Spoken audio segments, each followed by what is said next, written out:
স্বামীর রাগের সময় যদি নিজের মুখটাকে কন্ট্রোল করতে না পারেন তাহলে আপনি স্ত্রী হওয়ার যোগ্যই না। হ্যাঁ, কথাটা শুনতে খারাপ লাগলো, এটাই সত্যি। স্বামীর রাগের সময় যদি নিজের মুখটাকে কন্ট্রোল করতে না পারেন, নিজের মেজাজটাকে কন্ট্রোল করতে না পারেন, তাহলে আপনি ব্যর্থ স্ত্রী। কারণ পুরুষ মানুষের সাথে কখনোই রাগের আগে সমান সমান দেখিয়ে তুমি নারী জিততে পারবে না। তুমি জিতার জায়গায় না হেরে গেছো। এই জিনিসটাই অনেক নারী বুঝে না। পুরুষের রাগ এতটাই তীক্ষ্ণ হয় যে তারা রাগের মাথায় একটা সংসারও ভেঙে দিতে পারে। পুরুষের মুখে মুখে তর্ক করা পুরুষের সবচাইতে অপছন্দের একটা কাজ। আর পুরুষকে রাগের সময় তুই বলা, এটা না বললেই নয়। এই দুইটা জিনিস পুরুষ অনেক বেশি অপছন্দ করে। পুরুষের রাগের সময় কখনোই তাকে তুই তোকারি করে কথা বলবেন না। পুরুষকে আপনার নিজের রাগের কারণে দাসের মতো আচরণ করতে যাবেন না। কারণ পুরুষ সবসময় সিংহ। পুরুষ যখন রাগ করে সে বন্য ঘোড়ার মতো হয়ে যায়। একটা সংসার তস্তস করে বের হয়ে যেতেও না 1 মিনিট ভাববে না। স্বামীকে রাগিয়ে দিয়ে কখনোই কোনো নারী ভালো কিছু পায়নি। স্বামীকে রাগিয়ে দিলে বরঞ্চ সংসারটাই নষ্ট হয়ে যায়। তাই সবসময় চেষ্টা করবেন কি স্বামীর রাগের সময় নিজেকে একটু কন্ট্রোল করতে। নিজেকে একটু কন্ট্রোল করুন, দেখবেন আপনার স্বামী আপনার প্রতি অনেক বেশি মায়া ভালোবাসা দেখাবে। রাগ শেষ হলে একজন রাগী পুরুষ অনেক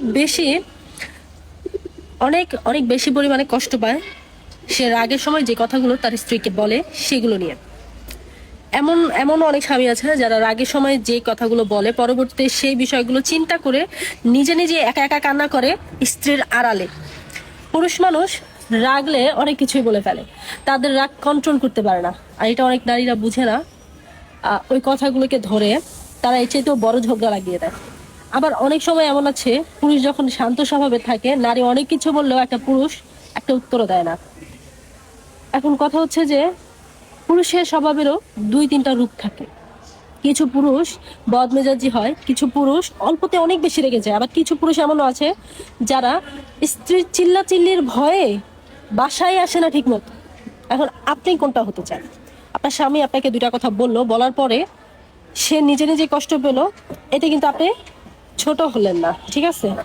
ছোট হবেন কখন জানেন? যখন জামাইরে দৌড়ের উপরে রাখবেন, চিল্লাচিল্লি করবেন। নিজের কাছে নিজের বিবেককে একবার প্রশ্ন করে দেখেন নিজে কতটুকু ছোট থাকবেন নিজের কাছে। আপনার হয়তো মনে হবে আমি জিতে গেছি, কিন্তু এমন অনেক পুরুষ মানুষ আছে যারা অশান্তির ভয়ে স্ত্রীকে কিছু বলে না। আপনি ওই অশান্তিগুলো করে কি শান্তি পান? আপনার স্বামীর মন থেকে উঠে গেছেন। এরকম অশান্তি যারা করেন না তারা কখনোই স্বামীর মনের ভিতর থাকতে পারেন না। স্বামীর আগে সবাই নিজেকে নিয়ন্ত্রণ করেন, দেখবেন আপনার জীবনে ভালো কিছু আছে।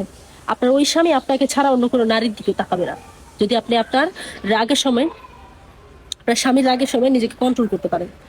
স্বামীকে বশ করার তাবিজ ওইগুলা লাগে না, বুঝছেন? স্বামীকে বশ করতে হইলে স্বামীর যেগুলো পছন্দ করে সেই জিনিসগুলো বেশি বেশি করে করেন, যে জিনিসগুলো অপছন্দ করে সেগুলো থেকে দূরে সরে যান। দেখবেন এমনি আপনার স্বামী আপনার কন্ট্রোলে চলে আসছে।